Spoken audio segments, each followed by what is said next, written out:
అయితే ఒక్కటి మాత్రం మంచిగా నేర్చుకున్నాడు. ఏమైందా రేవంత్ రెడ్డి గారు, మరి 6 గ్యారెంటీలు అమలు చేస్తలేవు ఏం సంగతి అంటే, మొదలేమో ఎకిల్ నవ్వులు నవ్విండు. నవ్వి నేను లంకె బిందెలు ఉంటాయనుకొని వచ్చినా, ఇక్కడ లంకె బిందెలు లేవు అంట. ఇప్పుడు కొత్తది నేర్చుకున్నాడు ఒకటి. ఏంటిది? కేసీఆర్ అప్పులపాలు చేసిపోయినాడు, అందుకే నేను చేయలేకపోతున్నా. ఒక్కసారి దయచేసి మనసు పెట్టి వినండి, ప్రతి ఒక్కరికి చెప్పండి. నేను చెప్తున్న మాట కాదు ఇది. భారత ప్రభుత్వం, కేంద్ర ప్రభుత్వం ఇట్లనే పార్లమెంటులో, ఎందుకంటే ఈయన ఇన్నిసార్లు చెప్తున్నాడు కదా రేవంత్ రెడ్డి గారు, అప్పులపాలైపోయింది రాష్ట్రం, అప్పులపాలైపోయిందని చెప్తున్నాడు కదా, నిజమేనేమో అని చెప్పి ఒక బీజేపీ ఎంపీ కేంద్ర ప్రభుత్వాన్ని పార్లమెంట్లో ప్రశ్న అడిగిండు. అసలు తెలంగాణ రాష్ట్రంలో కేసీఆర్ చేసిన అప్పెంత తెలుసండి? ఎందుకంటే డిప్యూటీ సీఎం ఏమో బట్టి విక్రమార్కనేమో 6 లక్షల కోట్లు అంటుండు, ముఖ్యమంత్రి రేవంత్ రెడ్డి ఏమో 8 లక్షల కోట్లు అంటుండు, జూపల్లి కృష్ణారావు 7 లక్షల కోట్లు అంటుండు. వీళ్ళకే శృతి లేదు మంత్రులకు.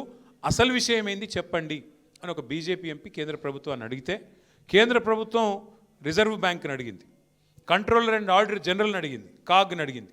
అడిగి మొత్తం లెక్కలు తీయమంటే వాళ్ళు మొత్తం హిసాబ్ కితాబ్ చేసి పార్లమెంట్లో సమాధానం చెప్పారు. ఏమని చెప్పిండ్రు?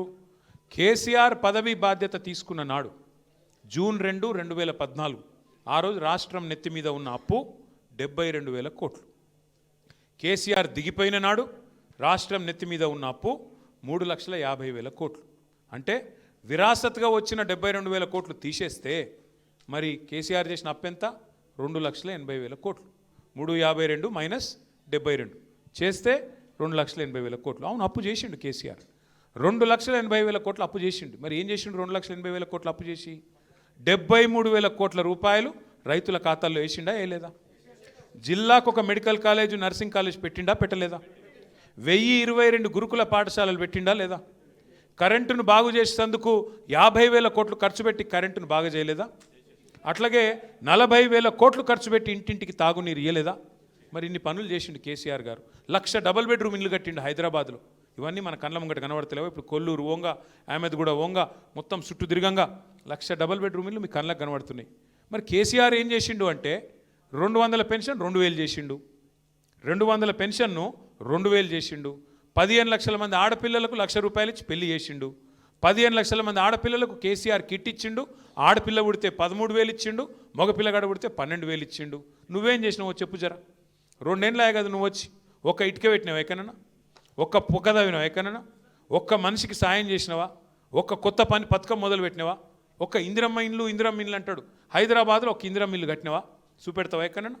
2 ఏళ్ళు సరిపోలేదా మరి? అందుకే నేను అంటున్నా, బండ్లగూడలో బండ్లగూడలో ఏమైనా కట్టిండా అని అడుగుతుంది అక్క. ఆయన కట్టేటోడు కాదక్క, కూలగొట్టేటోడు.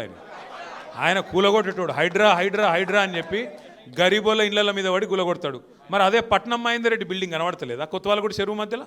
ఆ చెరువులో మధ్యలో కట్టింది ఆ గెస్ట్ హౌస్ హిమాయత్ సాగర్లో. మరి దాని ఎందుకు కూలగొడతలేడు? గరీబోళ్ళదేమో మన అల్కగా దొరుకుతారట, హైడ్రా బీడ్రా అని వచ్చి కొడతారు. మరి ఆయనది కనబడది. ఇప్పుడు హిమాయత్ సాగర్ చెరువు దగ్గర కోదంపా, కేవీపీ రామచంద్రరావు లేదాడ, వివేక్ వెంకటస్వామిది లేదు మంత్రిది. మరి ఈ పెద్ద పెద్ద సిపాయిలేదేమో కనబడతలేవా మీకు? అంటే గరీబోడేమో పొంగులేటి శ్రీనివాసరెడ్డి లేదా? నేను అదే అంటున్నా. మరి గరీబోళ్ళేమో అల్కకు దొరుకుతారు నీకు. పెద్ద పెద్ద మూసీకి అడ్డం కడుతున్నాడు వాడు, నార్సింగిలా మూసీకి అడ్డం కడుతున్నాడు ఒక ఆయన పెద్ద బిల్డింగ్.